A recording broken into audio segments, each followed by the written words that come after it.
ఎప్పుడూ అపజయమేనా? ఎప్పుడూ అనారోగ్యమేనా? ఎప్పుడూ అప్పుల బాధలేనా?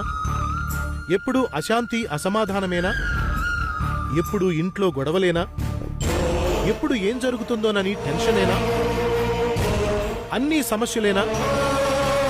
శపితమైన జీవితం నుండి విడుదల పొందాలనుకుంటున్నారా? ఈ రోజు నీ జీవితాన్ని పరిశుద్ధపరిచి నీ పాపములను క్షమించి నిన్ను దేవుని బిడ్డగా పరలోక వాసునిగా వారసునిగా దేవుడు మార్చాలని ఆశపడుతున్నాడు. వస్తావా ఈరోజు నీ జీవితాన్ని మార్చుకోవడానికి? ఇస్తావా ఈరోజు నీ హృదయంలో క్రీస్తుకు చోటు? అంతటా అందరూ రక్షణ పొందాలని, అంతటా అందరూ పరలోకం చేరాలని,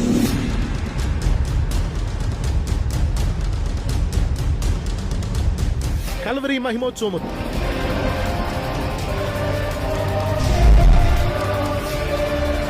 మీ ప్రాంతంలో. కల్వరీ మహిమోత్సవం మిర్యాలగూడలో జూన్ 24వ తేదీన సాయంత్రం 6 గంటలకు. స్థలం PVR గార్డెన్స్, ఈదులుగూడ, మిర్యాలగూడ.